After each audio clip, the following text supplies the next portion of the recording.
Amis de TV Auxois, bonjour. Bienvenue dans cette 107e édition de votre journal préféré, où nous allons développer les événements qui se sont déroulés entre la fin avril et cette mi-mai 2023. Tout de suite le sommaire. Journée de la déportation, la fête de la moto, le Crédit Agricole fait peau neuve, en bref et en images, journée ferme ouverte, commémoration du 8 mai. Mais commençons ce journal par un devoir de mémoire. En effet, ce 30 avril avait lieu, dans toute la France, les journées de la déportation. Bligny-sur-Ouche n'a pas échappé à cette commémoration empreinte d'un grand respect et d'une immense tristesse.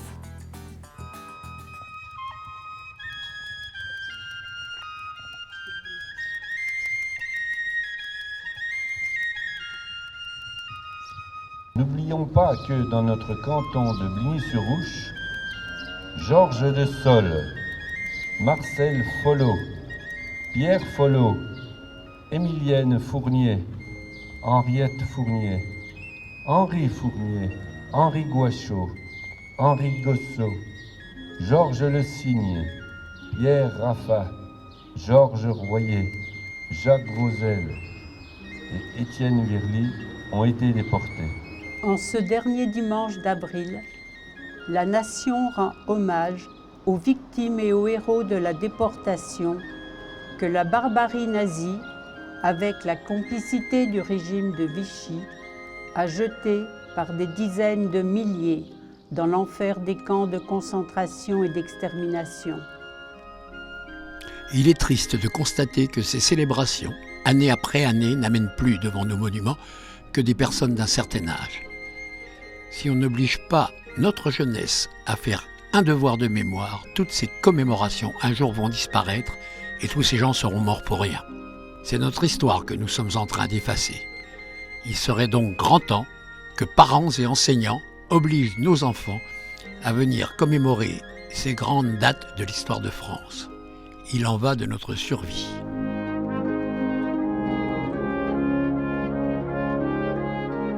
En fin de cérémonie, Denis Miotte, maire de Bligny-sur-Ouche, prêta sa voix à un émouvant texte de Berthe Libers, rescapé des camps de concentration. Les 350 petits-enfants et les autres sont passés dans la cheminée et sont maintenant dans le ciel et ne mettront jamais plus de souliers dans l'âtre de leur maison. Remerciez Papa Noël, même s'il ne vous a rien donné, puisque l'ogre vous a laissé dans votre petit lit blanc, et priez dans votre innocence que plus jamais ne s'échappe des grandes cheminées la fumée des petits-enfants qui se consument.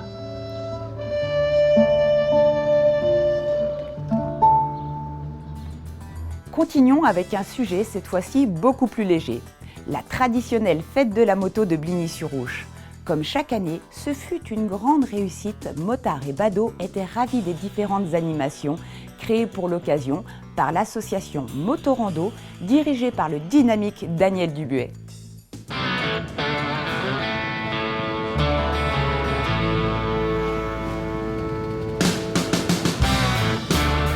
Créée il y a 25 ans, la fête de la moto en était à sa 23e édition ce lundi 1er mai 2023. Moto, quad, moto enduro et soleil étaient au rendez-vous de cette belle matinée de printemps.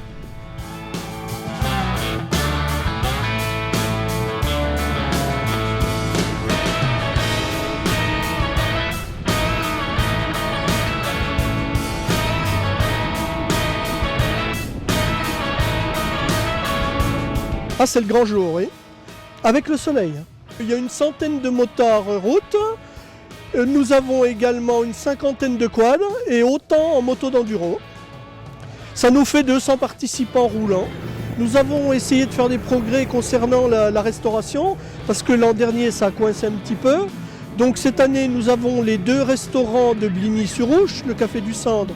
On a prévu 400 pains, 20 kg de saucisses, 20 kg de merguez et on fait aussi à manger au Café du Cendre. Jambon à la broche accompagné de salade de pommes de terre et salade de pâtes.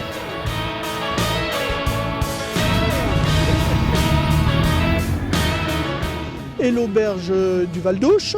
Aujourd'hui, on va proposer les sandwichs américains. On a à peu près 120 kg de frites. On a une centaine de steaks, on a 100 saucisses.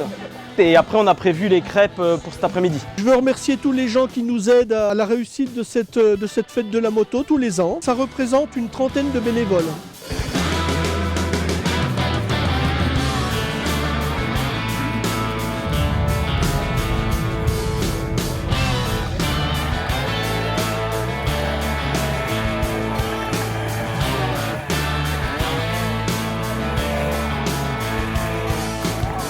On vit ensemble depuis une vingtaine d'années et on joue le spectacle depuis 12 ans. Combien de temps il faut pour préparer un spectacle comme ça? On a créé le spectacle en 6 mois environ, qu'on a continué à améliorer au fil des ans, et au fil des spectacles qu'on a joué dans différents lieux aussi pour s'adapter avec les lumières en extérieur, en intérieur, etc. Cylindrée des motos. Alors la demoiselle c'est 80 cm3 et moi c'est 100 cm3. La vitesse quand vous tournez, c'est quoi? 50 km/h max.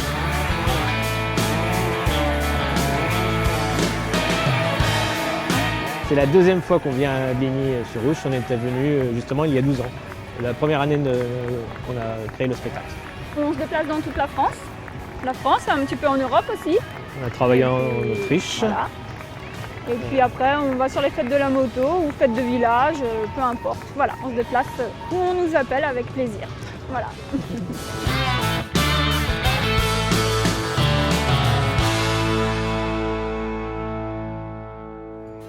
Inaugurée en grande pompe, l'agence du Crédit Agricole de Pouilly-en-Auxois laisse un goût amer dans la gorge des Bellinéens qui, eux, ont vu leur agence disparaître sans espoir de retour. C'est pourquoi TV Auxois lance une pétition.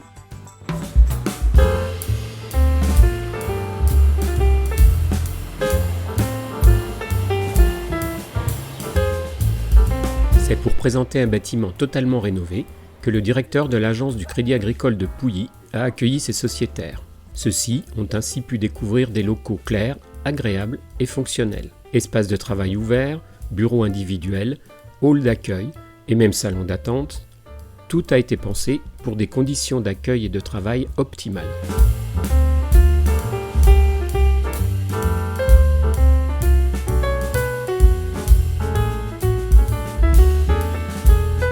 Un espace multiservice ultra moderne, disponible 24 heures sur 24, a également été créé. Après la découverte des lieux, directrice régionale des ressources humaines, présidente de la caisse locale, directeur de l'agence, administrateur régional, ont retracé le déroulé de l'opération, avant de poursuivre la rencontre avec les sociétaires présents autour d'un apéritif convivial qui a permis d'échanger cordialement avec l'équipe locale.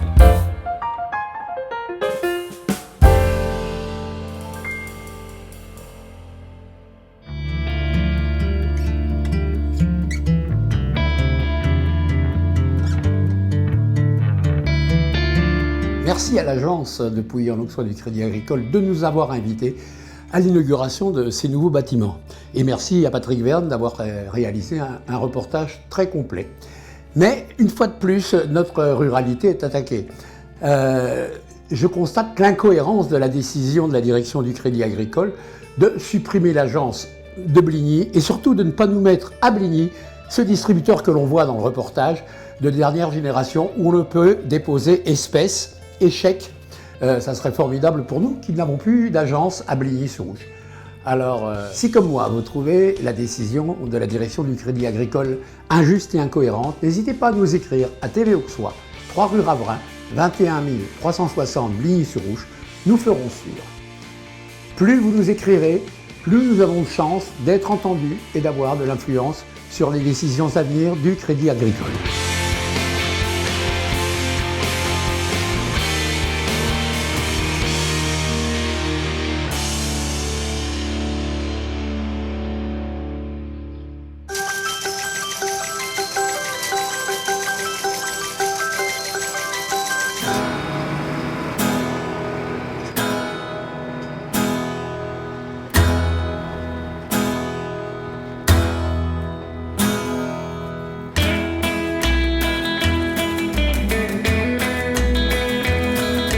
Mission accomplie aujourd'hui, donc l'arrivée d'une nouvelle acquisition au CFVO. C'est un wagon qui a fait toute sa carrière à la SNCF, qui date des débuts du siècle dernier. Un wagon qui a été construit pour le royaume de Prusse, donc en Allemagne, et qui a été pris et qui est arrivé en France en fait aux dommages de guerre de la Première Guerre mondiale.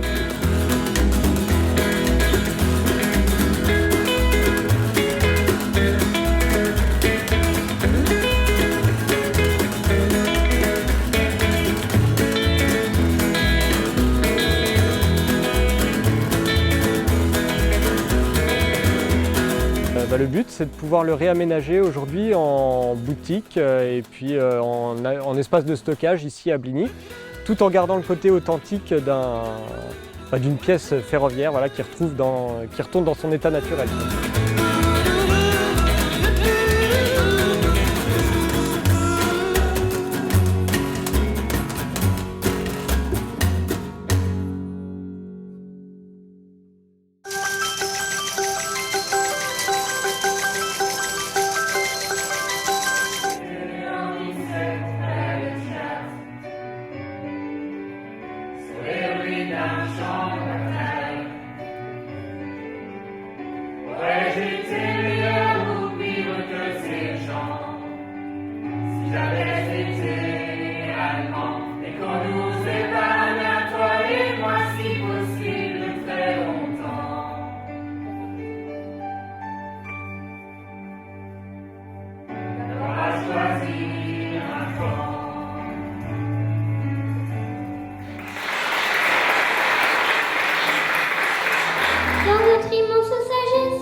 C'est notre deuxième édition du Troc Jardin à Maconge, organisée par les Sentinelles Sud de l'Auxois. C'est une association relativement jeune qui propose des animations dans notre village et qui veille au bien-être des habitants dans le village. Le principe du Troc Jardin à Maconge, c'est qu'il y a un marché de producteurs avec un pépiniériste professionnel, un espace troc où les gens peuvent échanger leurs plants, leurs boutures, un espace jeux enfants, donc des jeux en bois, et un espace de petites buvettes. Cette année, il y a un concours de nichoirs avec de nombreux lots à gagner. L'année dernière, c'était épouvantail. Cette année, c'est nichoirs.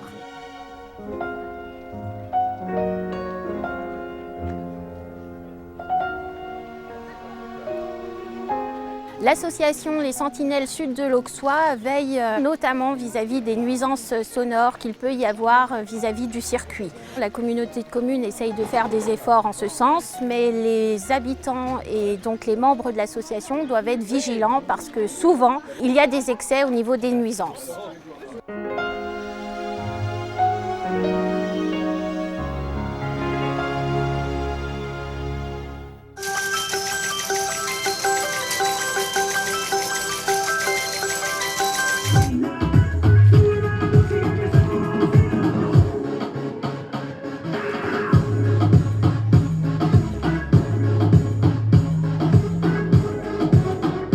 Aujourd'hui, il se passe une grande fête au centre social dans le cadre des nouveaux bâtiments. On a souhaité organiser donc cette grande fête pour faire découvrir le nouveau bâtiment aux habitants du territoire.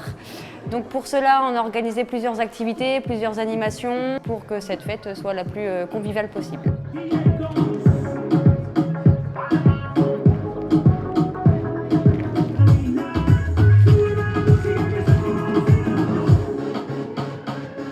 travaux du bâtiment ont duré 1 an et demi pour un agrandissement de 100 mètres carrés environ. Un nouveau éclairage, un nouveau système de chauffage, des nouvelles peintures, un nouveau sol.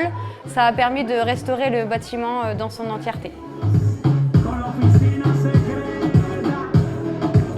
Les travaux ont été financés par la communauté de communes, l'État, la région, le département. Donc voilà, ça a été plusieurs partenaires qui ont contribué à ce nouveau financement. L'année prochaine, on fête les 50 ans du centre social. Donc on espère pouvoir renouveler aussi une fête du même acabit.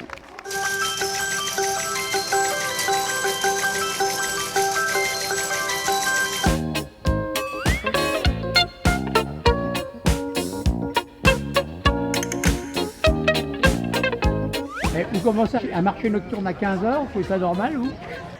Alors on commence un marché nocturne à partir de 15h jusqu'à 22h. Et on profite un peu du soleil quand même.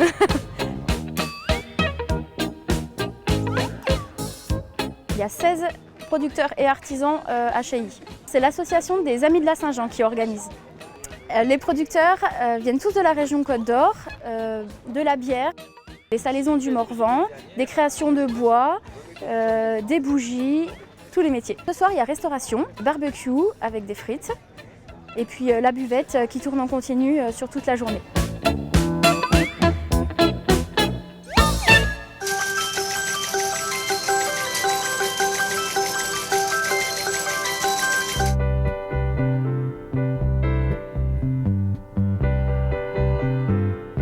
Amis de TV Auxois, bonjour.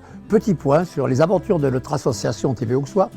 Comme on en a pris l'habitude, le vendredi 26 mai à 18h aura lieu notre assemblée générale dans la salle de réunion de l'espace Gabriel Moulin, dans les locaux de la communauté de communes à Bligny-sur-Ouche. Nous comptons sur vous, elle sera suivie naturellement du pot de l'amitié. Nous y débattrons des comptes, nous vous présenterons nos futurs projets. Deuxième chose, je vous avais parlé il y a quelques semaines d'une reconnaissance d'intérêt général. Eh bien, c'est pas gagné. Je me suis cassé les dents. Je viens de demander au directeur des services de la communauté de communes, Benjamin Bastard, de m'aider. Lui non plus n'a pas trouvé un interlocuteur valable pour nous orienter. Donc nous avons mis dans la boucle notre député, Didier Paris, qui j'espère, lui, solutionnera l'affaire. Continuez à nous regarder. Je sais que vous aimez notre petite télévision. Faites-nous le savoir par quelques mails, ça nous encourage. À très bientôt.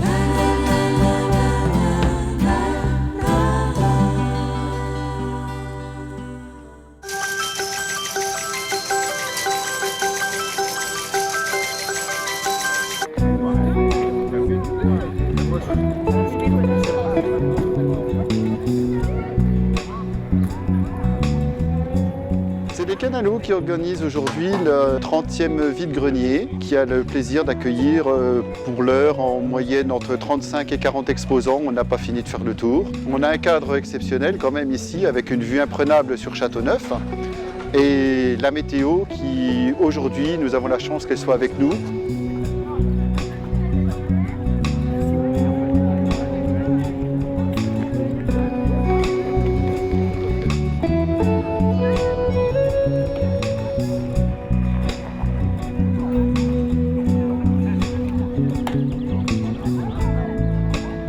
Canalos vous donne rendez-vous pour les gens de Vannes, notre méchoui le 14 juillet et surtout notre grosse fête du 15 août avec feux d'artifice et balles comme d'habitude.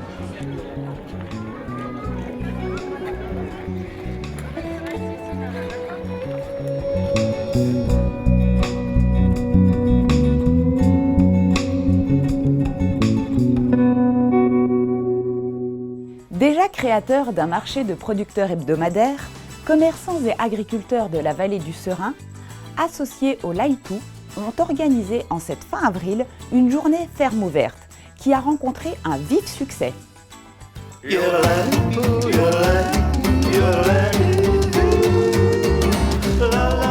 Le Laïtou s'est associé à cette manifestation rurale afin de mettre en avant les producteurs locaux de la vallée du Serein qui forment une association et qui sont situés donc à Mont-Saint-Jean, à Méret, commune de Mont-Saint-Jean, à Marcilly-Ogny et à Beuret-Boguet.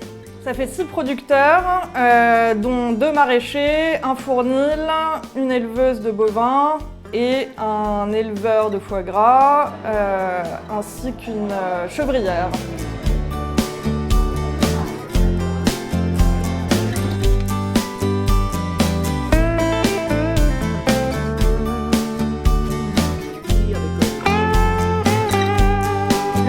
accueille pour l'occasion de la soirée de clôture un conférencier qui va parler des circuits courts et des nouvelles manières de consommer. La cour de Louis XIV. Donc c'est après la Renaissance. Aujourd'hui, je fais une conférence gesticulée. C'est un spectacle d'éducation populaire, de vulgarisation sur des questions politiques, scientifiques. Et je vais expliquer comment j'en suis venu à proposer le projet de sécurité sociale de l'alimentation. Vous pouvez l'utiliser.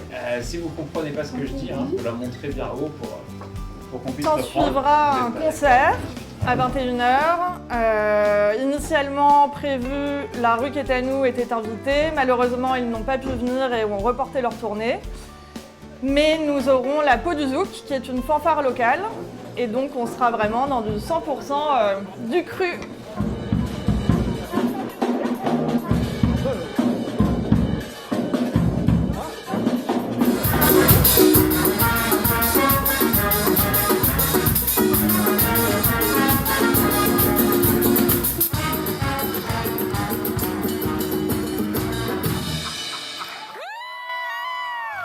Quelques changements ont eu lieu au sein de notre communauté de communes.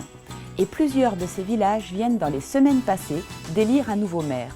L'occasion pour TV Auxois d'aller à leur rencontre et de vous présenter 2 de ces nouveaux élus dont nous admirons déjà courage et dévouement. Car il en faut une certaine dose dans la période actuelle. Pour ma part, il est temps de vous quitter et de vous donner rendez-vous dans 15 jours pour la 108e édition de votre journal préféré, sur TV Auxois bien sûr. Bye bye.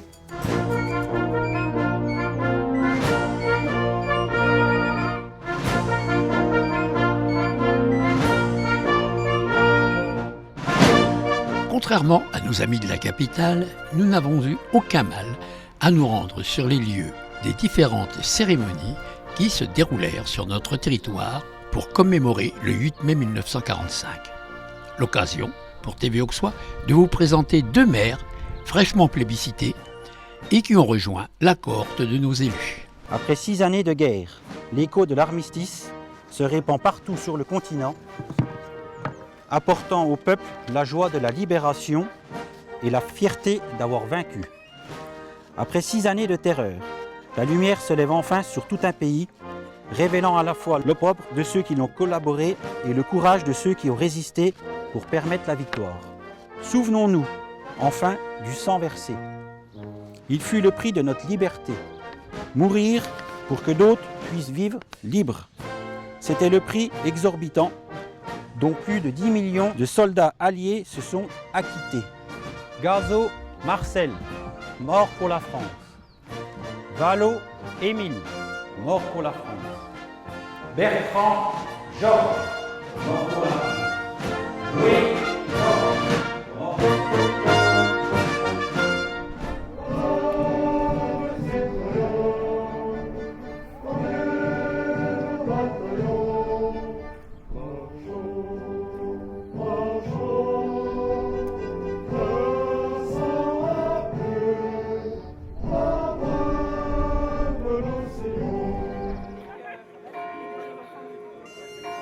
En étant élue maire depuis peu de temps, ma première impression c'est qu'il n'y a aucun répit. J'ai jamais l'esprit totalement tranquille. Après, je suis très bien entourée, donc ça aide beaucoup. Le plus compliqué de la fonction, c'est qu'actuellement nous n'avons pas de secrétaire de mairie, par chance elle arrive très prochainement. Il faut donc être très réactif sur beaucoup de demandes. Ça c'est assez compliqué. La partie la plus agréable de cette fonction, c'est de pouvoir échanger avec les habitants sur leurs projets, leurs envies, et puis voir derrière les réalisations. Après 6 années de terreur, la lumière se lève enfin sur tout un pays, révélant à la fois l'opprobre de ceux qui ont collaboré et le courage de ceux qui ont résisté pour permettre la victoire. Le 8 mai 1945 offrit la plus grande gloire du monde aux femmes et aux hommes qui n'avaient pas cédé. La victoire leur offrit la liberté. Vive la République, vive la France. Quand cette journée commémorative du 8 mai, c'est vrai que le contexte international peut nous inquiéter. Après, je me dis qu'à une époque, on a surmonté des épreuves, donc il faut toujours être optimiste. Optimiste, mais pas optimiste BA, optimiste critique. J'espère que les jeunes ont bien cela en tête. Essayez d'avoir plusieurs sources d'informations. Et c'est comme ça que je pense on peut surmonter les épreuves.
Ben quoi?